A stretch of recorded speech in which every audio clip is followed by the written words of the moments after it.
Forever. Dog. The perfect tan or the perfect murder? This week on the podcast, R.L. Stine's Sunburn.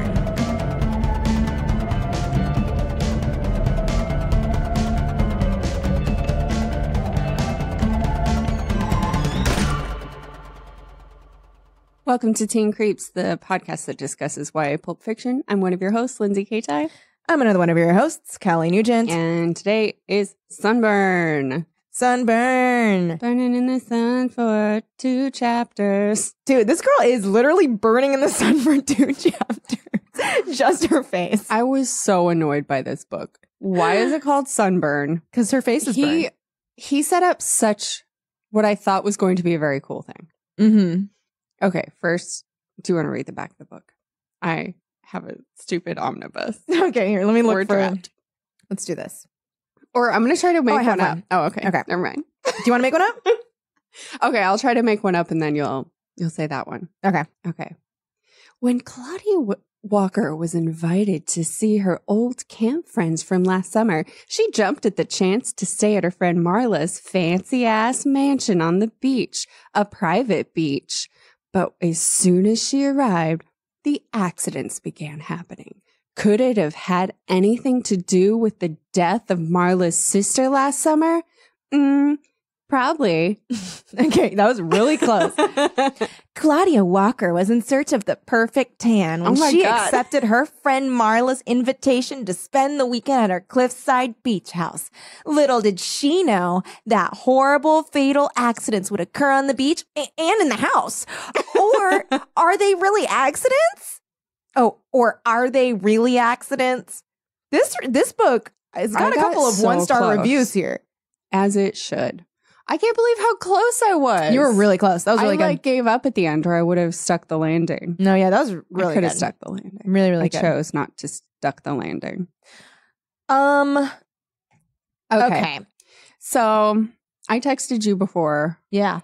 the podcast. You hinted and to I me. said, this book fucking sucks. Yeah. And I said, I thought it was fine at best. And I said, I will save my big problem with it, my big criticism of it for the podcast. Mm-hmm. Here we are. Are at the you podcast. ready? Yes. It is that he sets up what I thought was going to be a very cool narrative device of Claudia being, so we start out the book, Claudia is trapped in the sand, Mhm. chapter 1, Mhm. word 1. Mhm. And she can't get out. She doesn't know where her friends are. Creepy bugs are crawling over her face and her face is burning. Mm-hmm. Next chapter, we're back at the start of the trip. Mm-hmm. Claudia's meeting up with her friends from camp. Mm-hmm. Joy, the exotic and beautiful flirty Joy. Mm-hmm. The, what's her name? Sophie? Sherry? Sophie. Oh, Sophie, the The copycat. frizzy-haired copycat. With glasses. Joy devotee. Mm-hmm. And strawberry blonde Marla, whose mansion it is, Mhm. who's like kind of cold and irritated with everyone. Mm-hmm. And then auburn-haired Claudia. Mm-hmm. And then it goes, the next chapter goes back to Claudia in the Mm-hmm. sand. And she's freaking out. And then a shadow fell over her. I thought throughout the book, it was going to be Claudia stuck, like kind of us wondering if she was going to be okay, like more things being revealed and Claudia being stuck. And then we would, in the course of the book, in the other chapters, catch up to why Claudia is in the sand. I thought that was going to happen too. And then a big battle for Claudia to get out of the sand Mhm. and have a fight with the person trying to kill everyone. That's exactly what I thought was going to happen. Instead, we get chapter 1, Claudia in the sand. Mhm.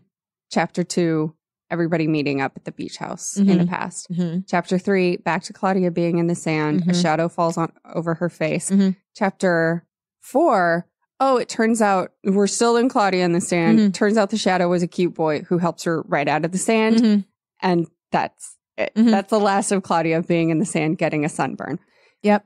I totally What the fuck Yeah. was the point of having her be there for a chapter, going back to the past, a chapter, and then Mhm. never again? I have no That idea. made no sense. Lack of follow through. Yeah, I guess. It 'Cause- would have been so easy and like such a good, like sort of a ticking time bomb of the tide coming closer and closer to Claudia. Yeah. And then it would make more sense why the whole book is called Sunburn. Yeah, because she's getting burned throughout the whole book. Yes. Yes. It's called Sunburn because she is sunburned throughout the whole book. They grow up. It doesn't really affect her. The sunburn has nothing to do with the story. Yeah. I mean, the story is basically she meets up with Marla and her other friends from camp, whatever. Mm-hmm. They're doing their reunion after a year. There's this big secret. There's this accident that happened. And they're all like not really wanting to talk about it. Particularly Marla's not wanting to. Because it was her sister who died. Yeah. And they do like various beach things. They bury Claudia in the sand up to her neck and then don't dig her out and she gets burned. She's kind of pissed about that. Mysterious boy named Daniel helps her out of being buried back to the house. They keep calling him Ghost Boy because like Claudia's the only one who's seen him. It's very funny. He knows. Yeah. It's so funny. It's so funny that they keep calling him Ghost Boy. So that's why they keep doing it. And then other accidents happen. Like Joy gets like leeches on her and there's like a worm in her salad. And Sophie gets electrocuted by the fence. That one was like the most scary one. Yeah. Like, well, I don't know. The leeches really freaked me out scary because that was so very intentional. And it was like in her bed while she was sleeping. Yeah, and they weren't in there when she got in. Yeah, which means someone snuck in and put them on her arm. Ugh. Which is very gross. But I would say the most dangerous one is for sure the electrocution. Yeah, I'll agree. Because she literally flies back and lands on the ground. And Marla's like, ugh, I told Alfred, the old nearsighted butler, to fix it. And it's not working. It's not supposed to, like, it shuts off automatically in the morning. So it couldn't possibly have done this. Yeah. Then these two boys come, which I did not like those two boys. What the fuck? Fuck those boys. Yeah, I did not like those boys. And Dean. Carl and Dean come up.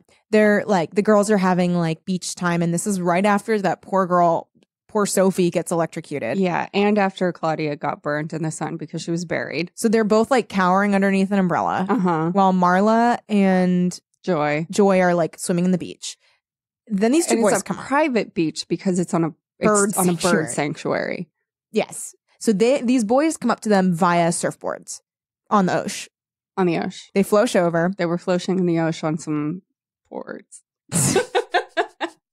We almost had it. I really slipped out of my fingers.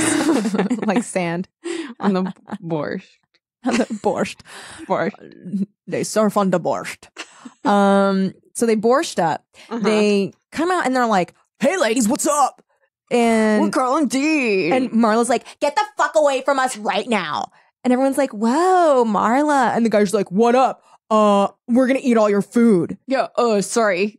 We tramp up and be like, oh, we'll let you have a sandwich if you want. What's up, ladies? Let's go party at your house. Oh, we're gonna have a rager at your house. Oh, look, you got some fried chicken sandwiches in here. Party time. And Marla's like, get the fuck away. Get the fuck away. And everyone's like, Marla, you're being so rude to these boys. Marla is not the weird one in this instance. She's being completely right because it's like, get the fuck away. Yeah, if two guys did that, they just come up, my friend, I would be like, oh, why is she reacting this way? But then in response, they keep coming aggressively and start eating her food. I would immediately turn and be on Marla's side. Would you call them something maybe a little bit worse than tough guys? What would I call them? Tough? Is tough the word you'd use? No, I think the word I'm going to use is douchebag. Yeah. Douchebag. Major douchebag vibes. But everyone's like, oh, they're kind of tough. And like kind of rapey. Yeah. Because they were so aggressively like taking ownership of everything. The beach, the food, the house, the girls. And they were like, oh, what do we have to do to get you to say yes? Like that kind of stuff. And I was like, so fucking ew. weird. So then one of the guys starts like approaching Marla. And they're kind of like having a face off. And that's kind of when Claudia's like, oh my God, these guys are tough guys. And he slaps Marla. Like, what in the holy fuck just happened? Yeah. And she like flies back. And He's like, oh, there was a horsefly on your arm. Sorry, I didn't mean to hit you that hard. Which to me sounded fake as shit. But everyone's like, oh, okay. Oh, okay. Huh? No. Yeah. Yeah. Marla has to regain her balance. Yeah. Because he slaps her that hard. It's fucking nuts. And then they're like, God, wow, It's Marla, infuriating. you were really rude to those guys. Wow, why are you so weird? I mean, I know they were a little tough, but you've never been that open to boys. Yeah, you've always been really anti-boys, but especially right now. And also there's like things about Marla where she's like different now. She like sucks at tennis now, but she used to be really good. Yeah. I forgot about that. What are her other differences? Oh, she's like a little more slender. She's like a little taller. Mm-hmm. Her hair's longer. Mm-hmm. Everyone's like, oh, are you growing your hair out? Oh, did you go on a diet? Oh, you are bad at tennis now? Oh, did you forget how to tennis? When Claudia's like, oh my God, your lessons made you worse. I was like, you really fucking think that her lessons made her worse at tennis? She thought that in her head, and nothing in her head disagreed with her. She was like, I can't believe that her lessons made her worse. They must have instilled like bad habits.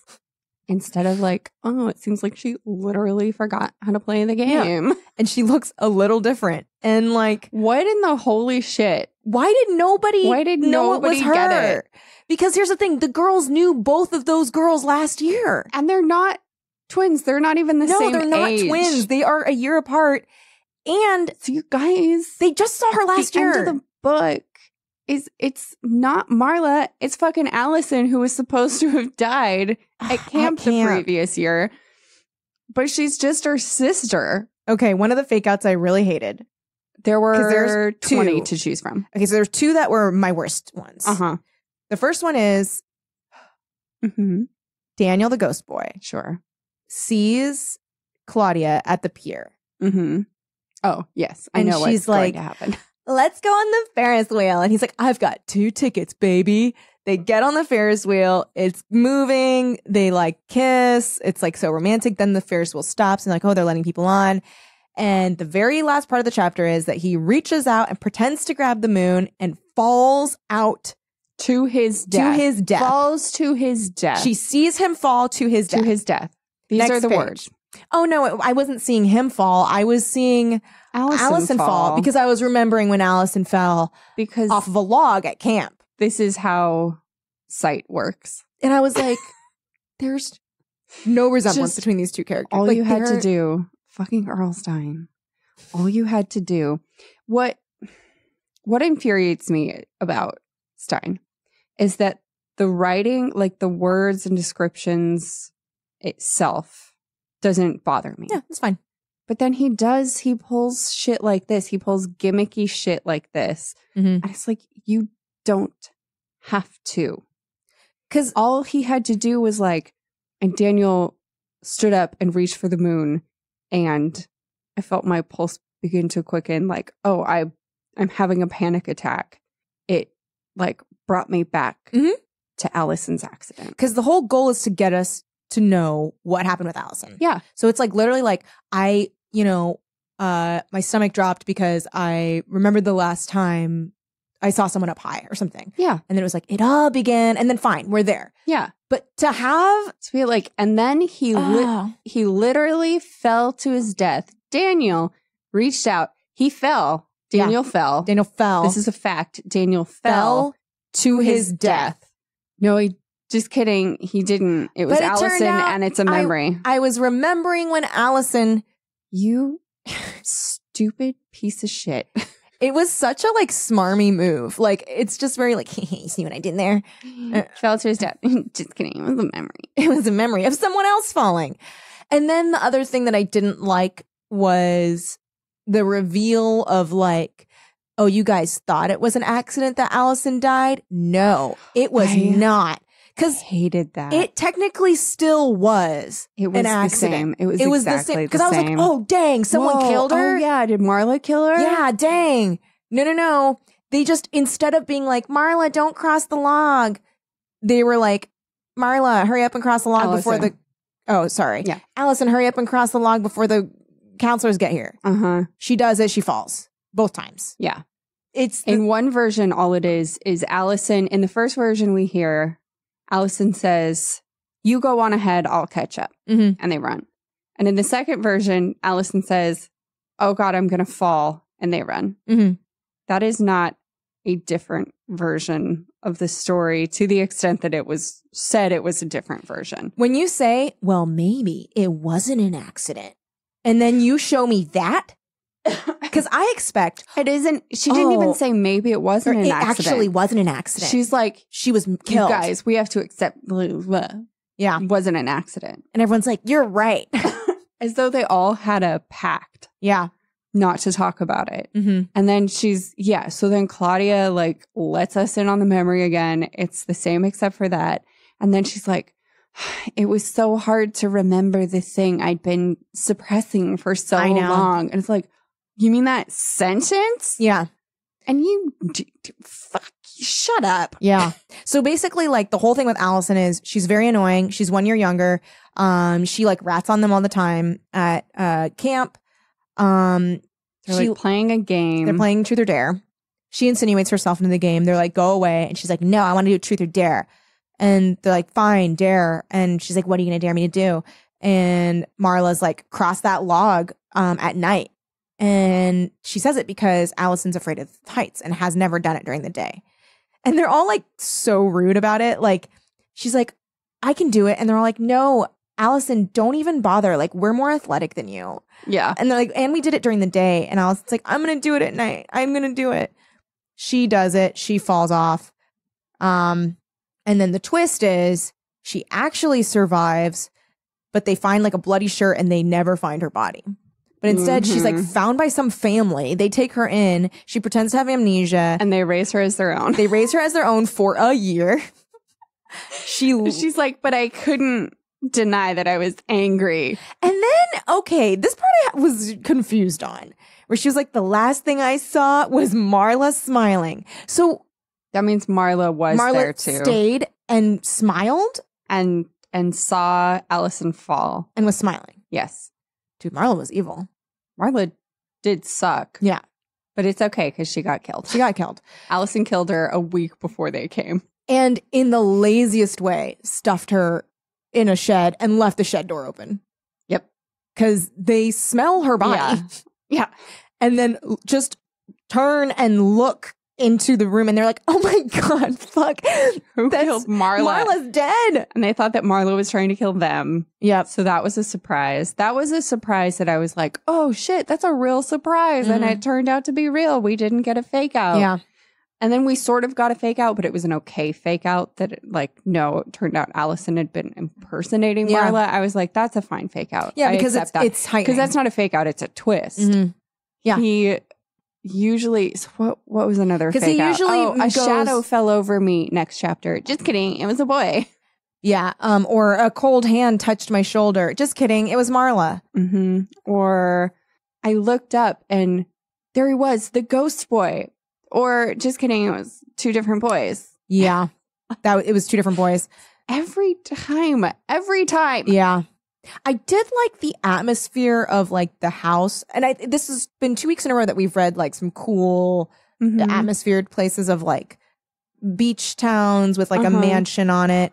And I think it's just because I want to go on vacation. But it was like, I liked that. I liked it felt very, and I know it is probably East Coast, but it felt very like Santa Cruz to me, like with the pier and like a house there. I could feel it kind of, but it was definitely more old money. To be East Coast, and yet it's like good surfing beach. Yeah, and that's why I thought of Santa Cruz because but then maybe it is.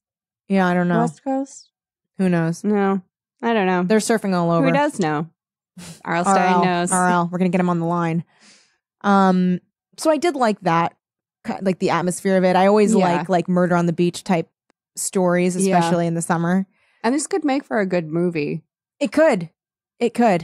But it's just like there were things that could have definitely just taken it, like just another look at the manuscript. Yeah. And just think about like, what's an easy way to make this just a lot better? Or what's a scarier way? Or how can I heighten the suspense and lengthen the suspense? Because with this book and with a lot of the books we read, it's like, oh no, scary thing. Resolution immediately. Yeah. Or it wasn't even scary. Or it wasn't scary. Yeah. So either resolution even... is like fake out resolution of it was never scary, or oh no, scary. Yep, they're attacking me now. Yeah. Yeah. Okay. Or you could just like keep writing the book and include like, I don't know, a chase scene maybe. Yeah. Yeah.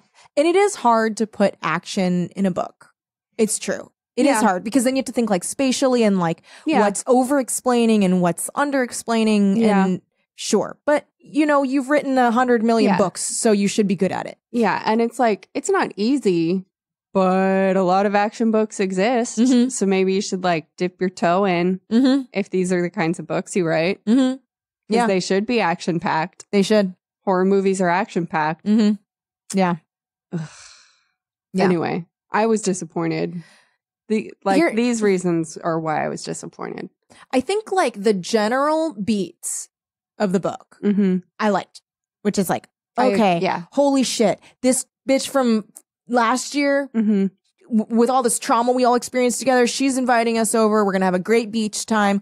Oh shit, all this stuff keep happening to us that seems like accidents, but also Marla's acting shady. Also, there's a ghost boy. Oh shit, that's not Marla. That's Allison. She survived and she killed her sister and now she's going to kill us. Ah. Yeah. Yeah. The skeleton in the story, the bones are there. Yeah. The bones are definitely there. Yeah. I think, probably the reason I'm angriest is just because he sets up a narrative device and then kills it. And it could have been so immediately. Cool. It would have, I think, really elevated this among his books. Because I think, imagine, right? If we get that, we keep just checking in with her in the sand every once in a while. And then we get to figure out, okay, how did she get to be in the sand? Then person drags her out of the sand, drags her to, you know, the house and like tries to kill her and her friends. That's cool. Yeah. That's cool. Or there's a fight on the beach. That's cool. Oh my God. Whoa. We totally forgot about that's the fucking craziest thing. Jesus Christ. I was like, then shocked that there was it didn't turn out, not a single part of that had been a fake out. I was like, what the fuck?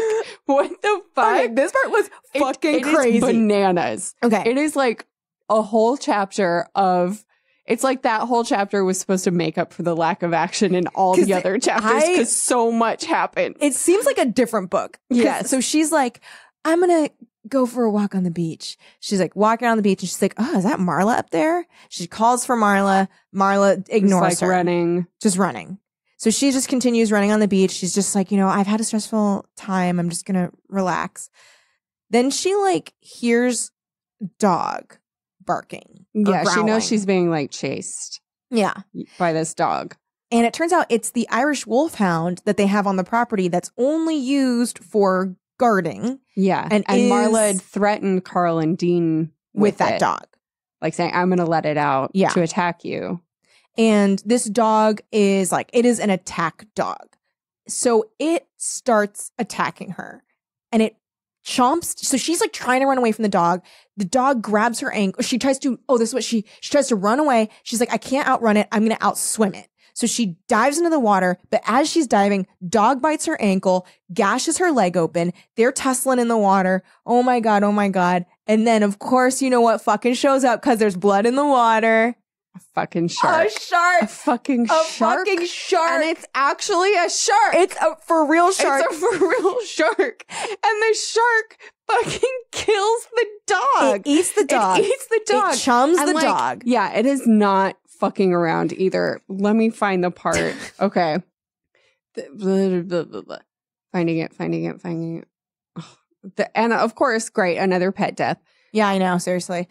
I think this one was a little bit less bad because we don't see the dog before. Yeah, ever. And the dog was trying to kill her. And it was kind of like a Cujo dog. But it's still sad. It's still an animal death. I'm not into it. I would have been sad if the shark died, you know? Really sad. The anguished squeal of pain made her stop. What was that? She muttered aloud. She turned it. She's like muttering in the ocean with a bit leg. She turned in time to see the wolfhound's long white snout thrashing furiously above the water, its front legs shooting straight up. A wave of pure horror swept over Claudia. The dog squealed again. The shark was attacking it from below, Claudia realized.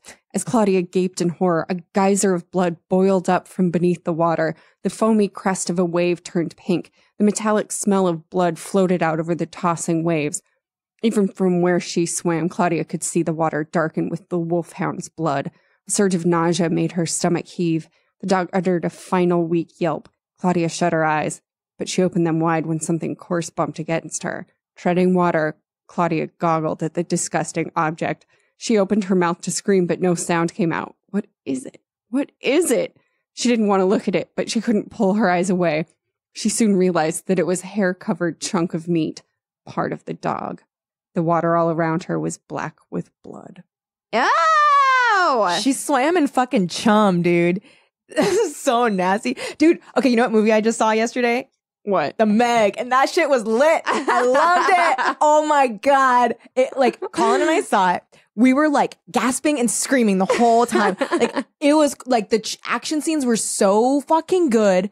And then after it was over, we both like looked at each other and Colin was like, that was the best movie we've ever seen, right? And I was like, that was the best movie I've ever seen. It was amazing. The dialogue was messy. True. Sure.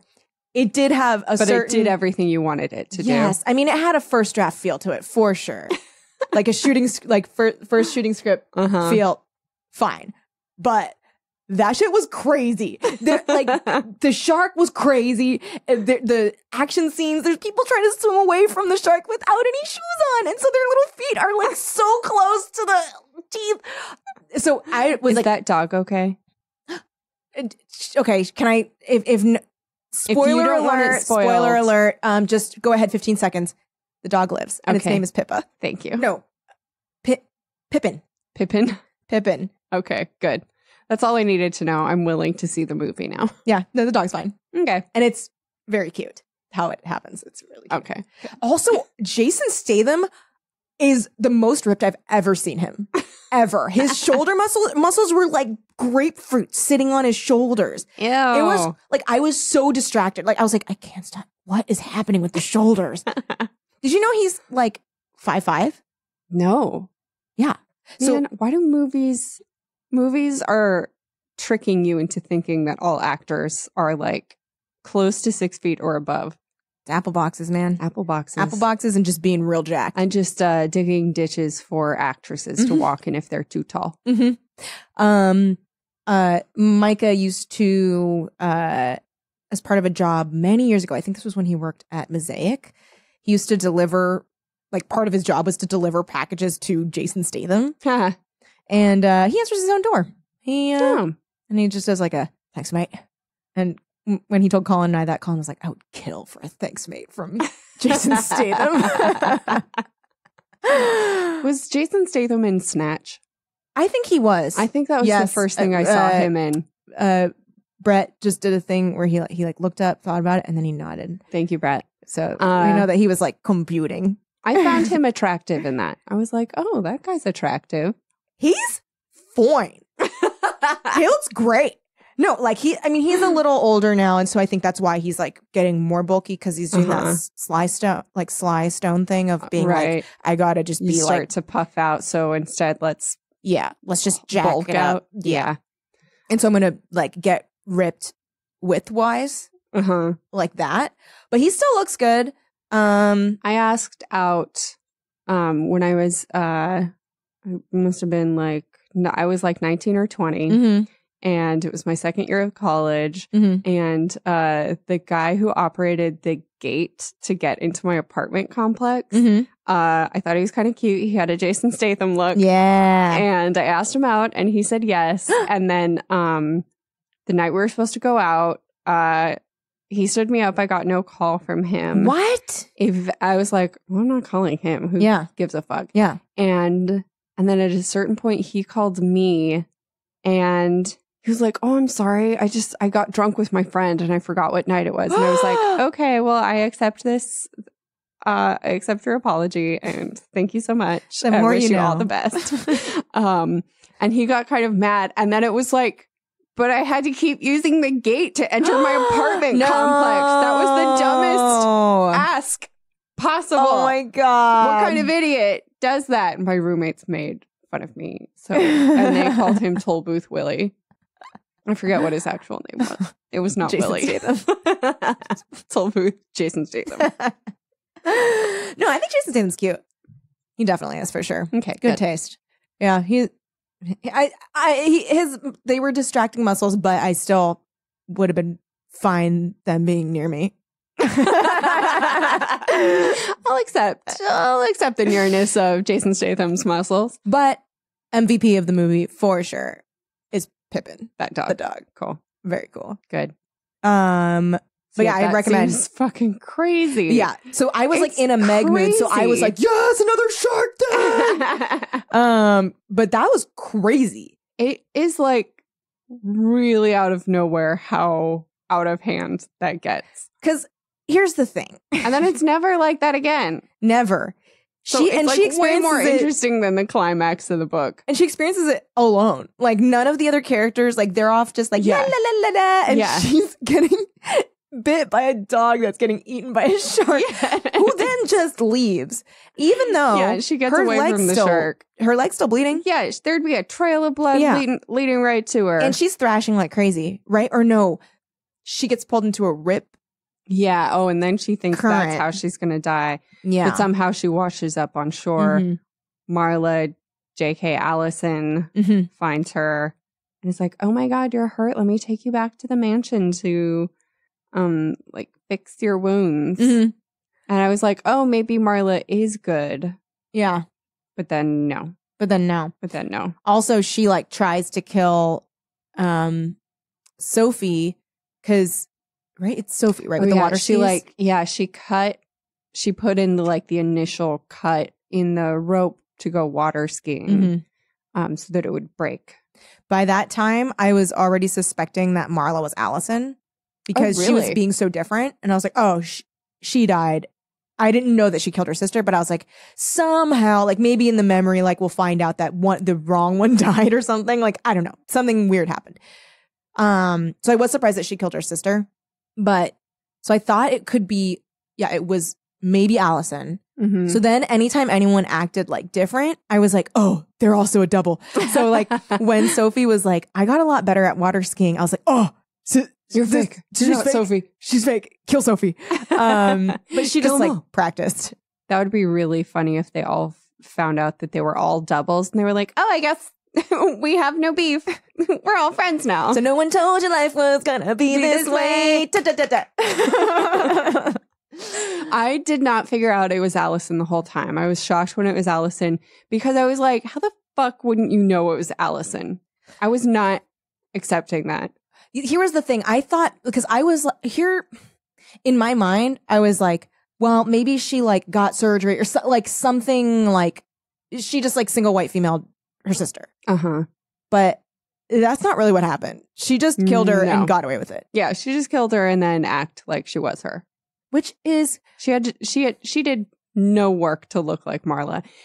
At least as far as we know, which means she did no work to look like Marla. You know what? RL could have, this maybe would have been planting too many seeds of but he could have been like, they looked alike. You know what I mean? Like in the scenes of the camp, like when he's describing what the girls looked like. I think he kind of did. I think he was afraid to do too much. Sisters don't look that much alike to their friends. I know. But maybe they only met once, but I mean, they are camp friends and camp friends are close. I don't know. They would have known. Because they knew, it isn't even like, they knew both of them. Both of them. I know, that's the problem. Because you would see that and be like, oh my fucking God, Allison? Allison, I thought you were dead. And then well, jig's up. I was trying to guess what the twist was going to be. And I was pretty sure this wasn't it, but I do think it's a fun idea. So tell me what you think. Okay. So there's that bit. It seems like Marla was willing to let Allison die because Allison had kissed Marla's boyfriend, Michael.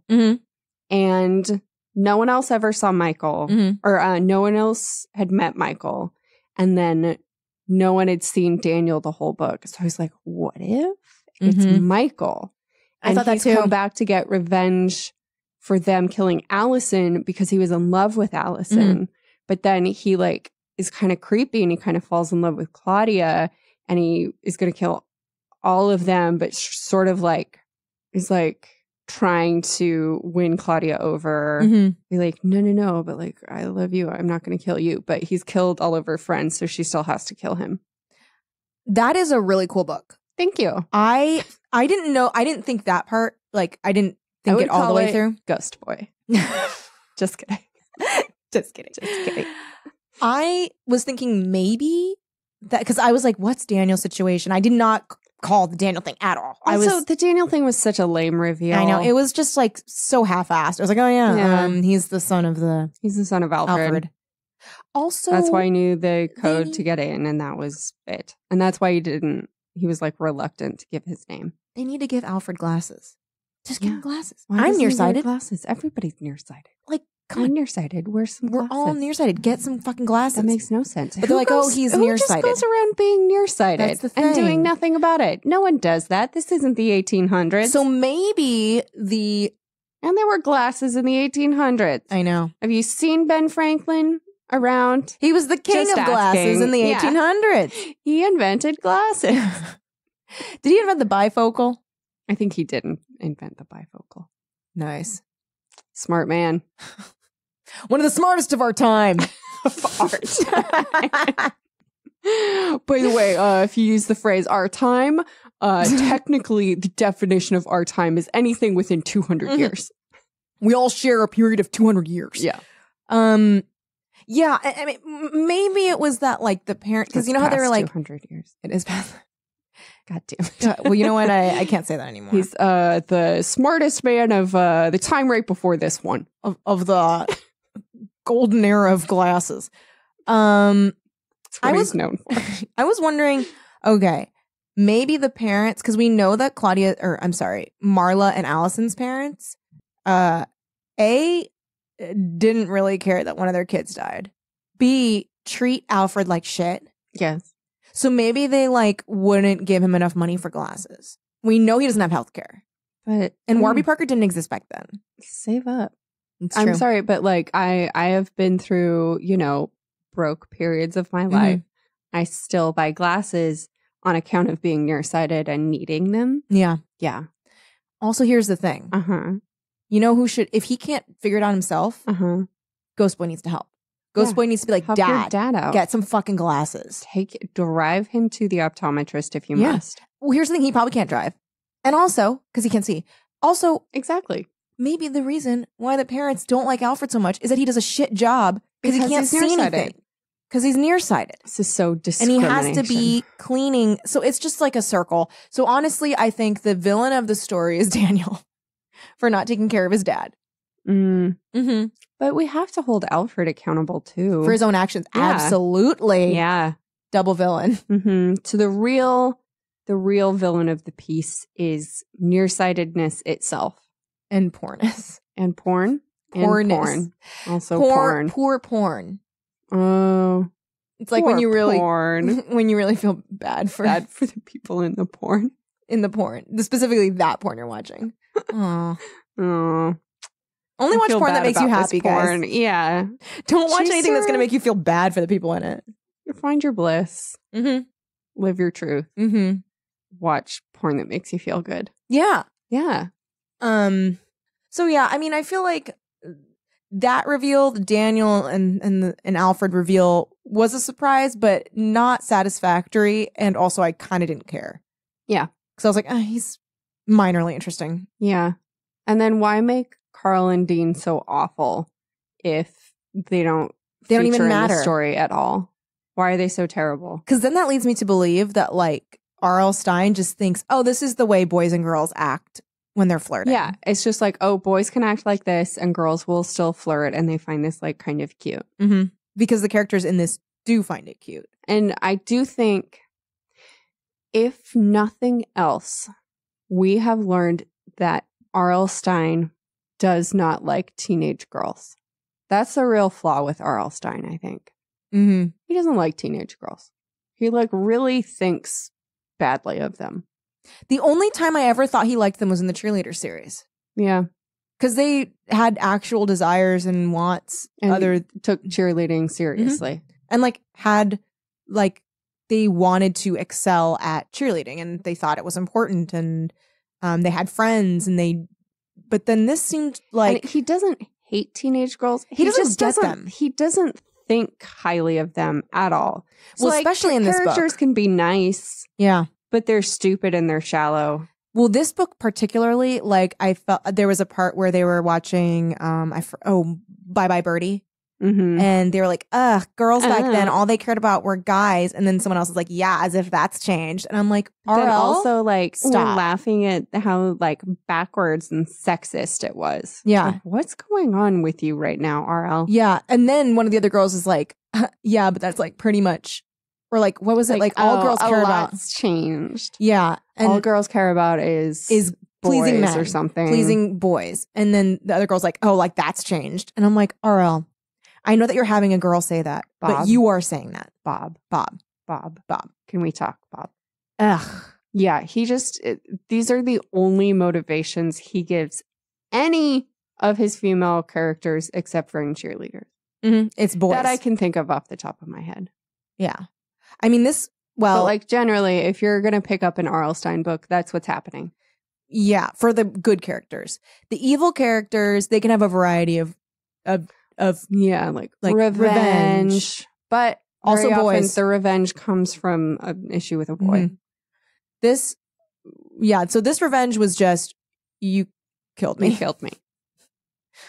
But yeah, a lot of them are like, you stole my boyfriend. I'm your sister and you stole my boyfriend. Mm-hmm. You're my sister and I stole your boyfriend. Wait, so I was trying to talk about the babysitter the other day. Mm-hmm. Who was the killer? Was it the kid's dad? Yeah. Ugh. Yeah. It was the kid's dad because a babysitter, I think, had let killed his son die or his daughter die. The older daughter. Or it was like she was neglectful. Right. And so he was just killing babysitters. Right. We should put babysitter too on here. People were really It's been a while. Yeah, and I liked reading that book even though it was really bad. It was insane. That one was fun. That was the one where she was like in love with the little boy, the child. Yeah. She was like, oh my God, he's really going to be a lady killer now. I swept my fingers through his feathery hair. Corn silk feathery hair. Yeah. He's a little demon. Yeah. He really knew how to push my buttons. He knew how to really manipulate me into doing what he wanted, which is funny because I wanted to do anything he wanted me to. So is it manipulation? Who's to say? I'm Jenny. Yeah. No. Here's the biggest problem with this book. Hit me with it. We have stalled. We have run out of things to say about it. I can feel it. We've been pulling from our brains. Yeah. There's nothing else. Let's see.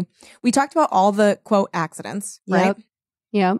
I think that was... And then Carnival. Her talking to Daniel. Oh, bumper cars. Nothing happened. No, Sophie really likes to hit people. Yeah, and then Joy's really good at driving. Yeah, Joy's good at not hitting people. Oh, Claudia at one point after her when she first meets the boys, Dean and whatever, she has a bunch of pink lotion so thickly put on her face. Yeah, it's like a mask. Yeah. Yeah, Claudia is Sunburn the whole book. So there you go, Sunburn. Whole book. But it doesn't really have to do with the story at all. None at all. And it should. There's when they first get there after Claudia was buried in the sand, they're going to eat the salad, but there's a worm in Joy's salad. Yes. And she has a thing about bugs. And this was the weird thing. Okay, remember when she's like, I have a weird thing about bugs. I always have ever since the accident. Yes. So I thought there was going to be a bug situation. Wow, she's so much different since camp. We're all different since camp. But yeah, that never how came does back. seeing someone fall off a log make you afraid of worms? Nothing. Yeah, that was Where did Marla get those leeches? That was another Allison? Question I had. Because did she just have them in the fridge? I guess. Because I don't know how you store leeches. I don't know how do you keep the leeches going until you throw them on a person. How to store leeches. Here we go. Fridge. All right. Yeah, that makes sense. Oh, storage of leeches from Leeches USA. What? Leeches USA. Oh my God. Get this. To maintain healthy leeches, change the water every other day.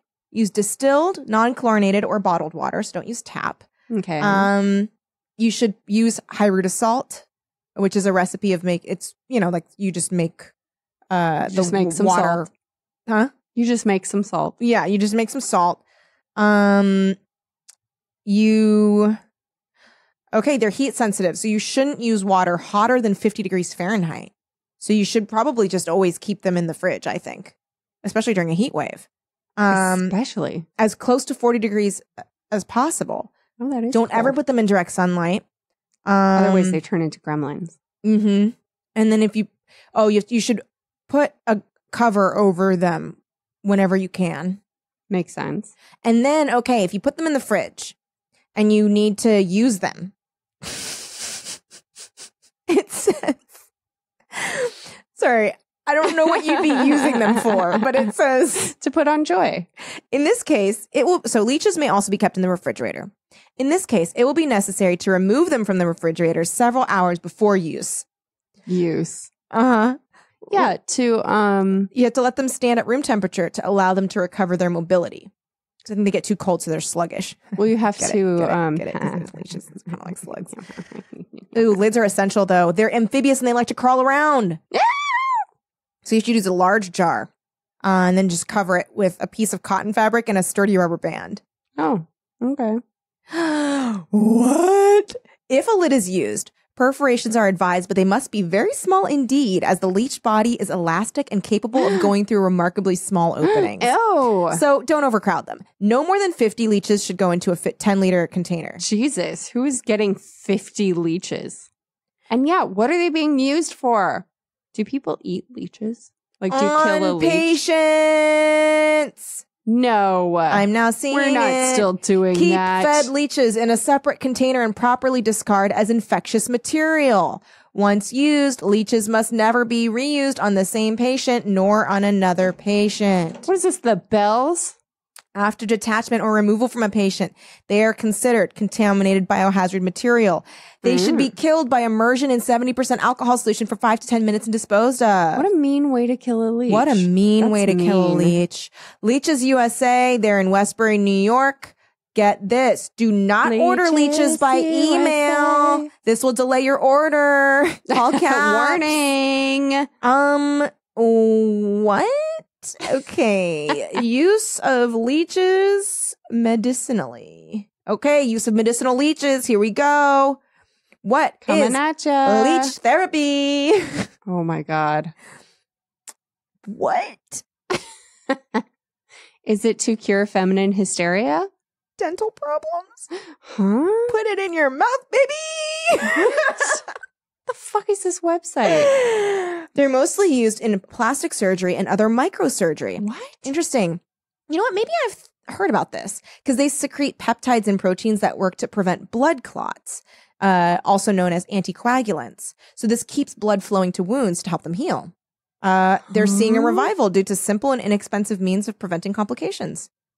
Wow. Medicinal This is leeches have shocking. 3 jaws Ew. with tiny rows of teeth. They Ew. pierce your skin No, I hate with their it. teeth. Then they insert anticoagulants through their saliva. No. They then extract blood for 20 to 45 minutes at a time. It's fucking crazy the creatures on Earth that exist. Hey, most of them come from Hungary or Sweden. Medicinal leeches. I'm Hungarian. Oh my God, are you related? I don't like to talk about that side of the family. I'm medicinal leech I'm side. half human, half leech. And it is a genocide to kill them. Oh my God. So get this. So That side of the family, they're all doctors. they're all doctors. They're all in the medical field. They're all in the medical field.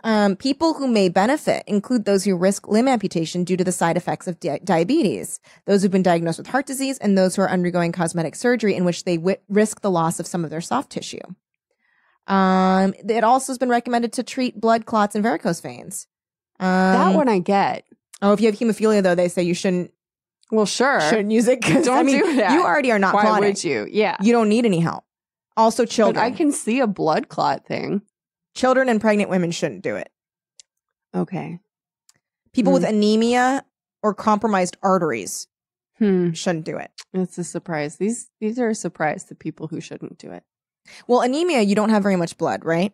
Or you don't have, let's be clear, you don't have very many red blood cells. You're running out of blood. You're running out of blood at an alarming rate. Constantly low on blood. You're constantly low on blood. And then what? People are going to throw some worms on you that eat your blood? It just doesn't seem like a good mix. Interesting. They leave behind small Y-shaped wounds that usually heal without a scar. Oh, no scar, huh? I'm in now. They can be used to treat circulatory disorders and cardiovascular disease because they the blood break flowing. up blood clots. Yeah, that's what I'm saying. It's like, That's get pretty it for a cool. blood clot. That's pretty cool. Should we get on this leech? Should we do a leech therapy thing? Yeah, I want to. Somebody put a leech on me, and then I'll hop in a hyperbaric chamber And then scream for hours. and then scream for hours. And no one will hear you. I'm sorry. I should have said that is how I wish to die. That's how I wish to die. Kill me by covering me in leeches and stuffing me into a hyperbaric chamber. I've just heard it's like the best way to go. Wow. Also, man, they can help with cancer would react too. To being in a hyperbaric chamber. They sing.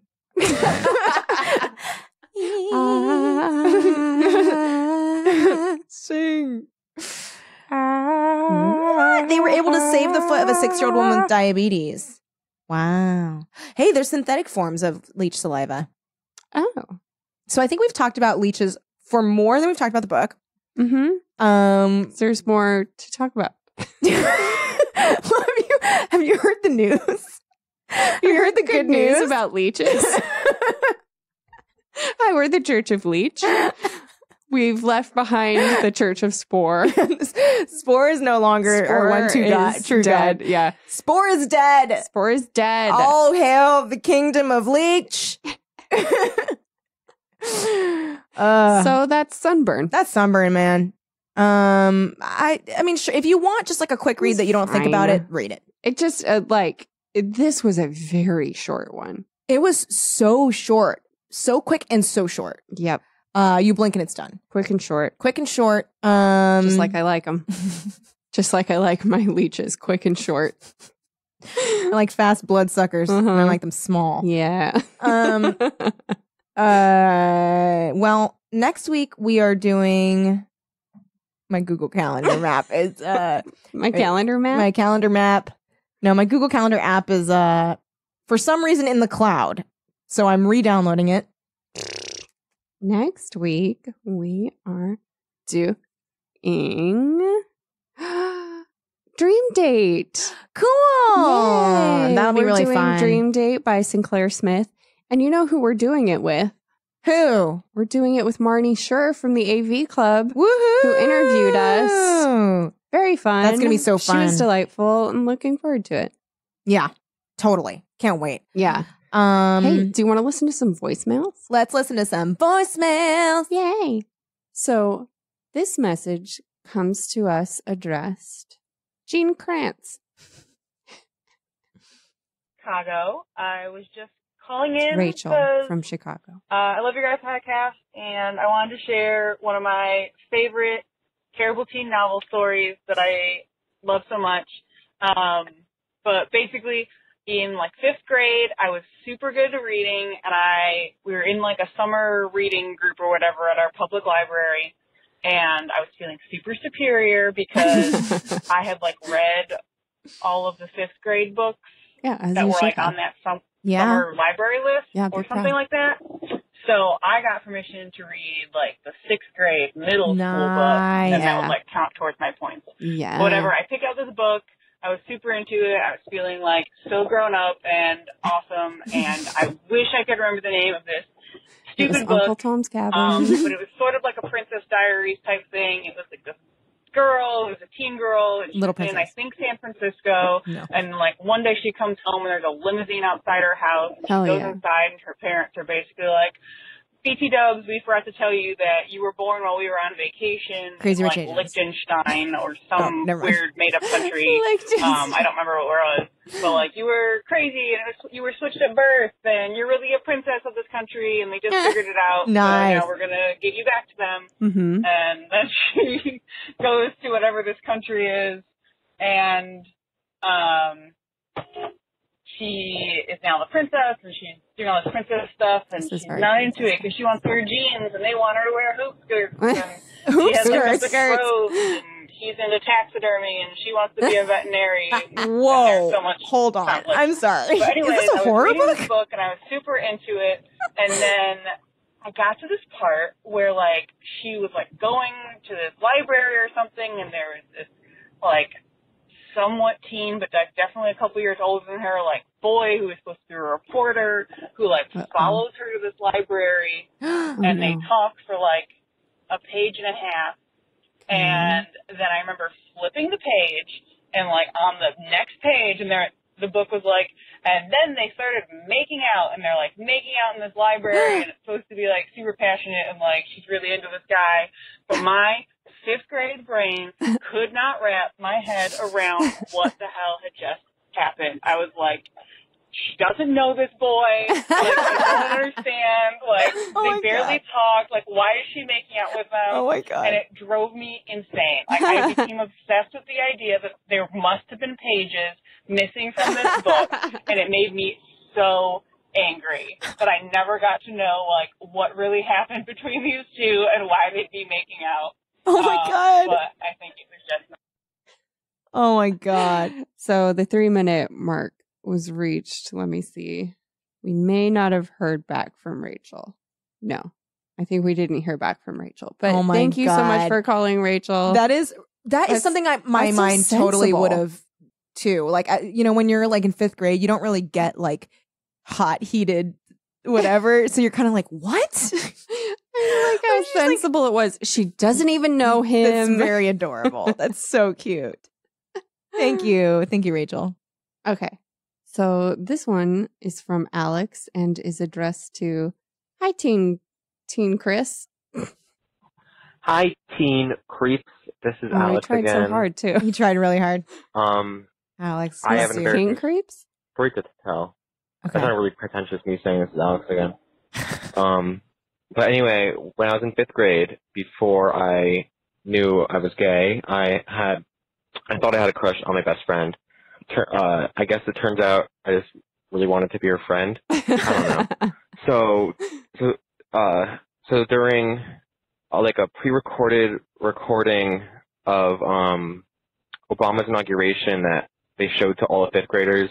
Oh my God, in you're the young. school library, Holy I shit. leaned over into her ear and I was like, "Will you go out with me?" And she said no, but maybe someday. Huh. And then turns out that she had a crush on another redhead kid, and that I thought that she was talking about me when she said that she had a crush on a redhead kid. Oh no! That was embarrassing. And then the same year, we had these like math books. It was like a book, and it was like full of math problems, and every week we would be assigned a certain number of them. Like, and I didn't do them one week, and I was like, okay, Kelsey, she's really cool. She'll cover me. So I gave her my empty homework, and I was like, okay, I have to go to the bathroom, and I left, and I got back, and everyone was staring at me, and the teacher was like, Alex, why didn't you do your homework? And I looked at Kelsey, and she was like confused, as if she should have known what to do because I didn't tell her to do anything. I guess that's pretty embarrassing, right? Yes. Okay, bye. Love the podcast. Oh, Alex, we love you. Oh my God. I like how you're like, she's like, you could not read Kelsey. You just had You could not read her. You had a problem with reading Kelsey. I once had a kid tell me that before he knew he was gay, he had a crush on me, or he thought he did. And then he was like, well, he didn't explain it like, I just wanted to be your friend. He was just like, before I knew I was gay, I thought I had a crush on you. And I was like, cool. That was like the closest I got to anybody having a crush on me. I was like, I guess that's cool. I imagine that, yeah, it's kind of like, I'm I don't feel this for any woman, but I like you a lot. Mm-hmm. So maybe that's what maybe this that's what it is, because everyone says I'm supposed to feel this. So yeah, I guess this is the same. yeah, that's funny. All right, one more. This is from Simon. Oh, and it's addressed to Lindsay and Kelly. I got it right. Oh, Boring, Simon. Simon. Mumble when you call next time. Hey, Lindsay and Kelly, this is, my name is Timon. Hi, And Simon. this is a story from the early 2000s, back when I was living in Alabama and homeschooled. And so one night, my friends and I thought it would be a really great idea to go rollerblading in the middle of the night in the abandoned hospital What? in the center of our town. What kind of So we nonsense get is there, this? and of course it's just creepy as fucking possible. Yes, It's completely dark. Simon. You can't see anything. We're shining our flashlights Oh around. my God, you're a ghost. And then we turn a You're corner, a ghost and you're calling us. and we see this room that is No. filled with a thick red liquid. No, What? And it is Shut your everywhere. fucking It's face. covering the walls. It is What? inches deep. And of course, we all freak out. Oh my God. And so we jump in our cars and we drive Question: Are your like rollerblades 10 still minutes on? away Are you driving your before we rollerblades stop and on? get out and kind of discuss what the hell we're supposed to do, since we think, somebody's been murdered here and we need to call the cops. And so finally, one guy volunteered, and he's like, y'all guys stay here, I'll go to the cops and we'll see what happens. Stay here. Why You did should anyone stay have And to? so You we're guys just all waiting there, and of separate? No, course, you should have been a there's train of tons rollerbladers, and tons of and he would have bats pulled you. flying Tons around of us. bats. What? And we're all just tense, we're going to get in trouble. Oh my gosh, the cops are going to arrest us for breaking into Oh, I see. an That's why you abandoned would not building. And it turns out the cops didn't care, and the red liquid that was everywhere was actually a form of iodine that some bright soul thought was a good idea to leave in an abandoned hospital, because what the hell could possibly have to go wrong there? Oh man. Anyway, love the show. Holy shit, dude! I guess that's it. I can't believe you were on rollerblades this whole time. That Oh is my terrifying. God, that was amazing. That is What terrifying. a fucking story! I'm gonna go back and because funny enough, I wonder if the transcript said Simon, but it's kind of sounded like he said Timon. Hey, Lindsay and Kelly, this is, my name is Timon. Oh, Timon. And this is a story from the... Oh, Timon. Now Who the knew? transcript got your name wrong. So you were on rollerblades, and your name was Timon, That's fucking crazy. and you saw blood, but it was iodine in a Oh fucking my abandoned God. hospital. You're crazy. Never go in an abandoned hospital. If we get, How if we dare get, you? If we hear, get, no, here's the if thing. we hear that any of you go into an abandoned hospital, you are in so much trouble. Okay, so that's the message from Lindsay. The message from Kelly is I feel If like it's we going to get be different. 1,000 Patreon subscribers. I'm gonna make Lindsay go. So every time we get into the Shut the elevator where we fuck do our thing, No. there is a No. basement No. sign, I won't. and I always won't want to do click. it. I always want to click basement. No. I will wear a GoPro on my head and handcuff Lindsay to me and bring her into the fucking basement. I refuse. And I'm saying 1,000 $8 patrons. I'm not, it has to be 1,000 $8 patrons. I will drag Lindsay into that fucking basement with a night vision GoPro on my head. Fucking Here's the dare thing. you. We all have a price. We all have a price. And my price for betrayal is We'll see. $8,000. We'll see. We'll see what kind of money this brings in. And then maybe I have a price. And then maybe she does have a price. And then maybe. And maybe it's but we'll have $8,000. to see. We'll just have We'll just to have to see. see. We'll have won't to see. we? We'll have to see. Thank That was you great for calling in, you guys. We love when you call. It's great. It's great. Thank you so much for listening. And I know we joked about the Patreon subscribers, but you guys do make our podcast possible. We really appreciate you and love you for producing our show. Mm-hmm. If you want to get on that train, it's patreon.com/teencreeps. And like we said, next week we're talking Dream Date. Dream Date by Sinclair Smith. Mm-hmm. And we'll talk to you next week. Yeah. Keep it creepy. Forever Dog. This has been a Forever Dog production. Executive produced by Kelly Nugent, Lindsay Katai, Brett Boehm, Joe Cilio, and Alex Ramsey. For more original podcasts, please visit foreverdogpodcasts.com and subscribe to our shows on Apple Podcasts, Spotify, or wherever you get your podcasts. Keep up with the latest Forever Dog news by following us on Twitter and Instagram @ForeverDogTeam.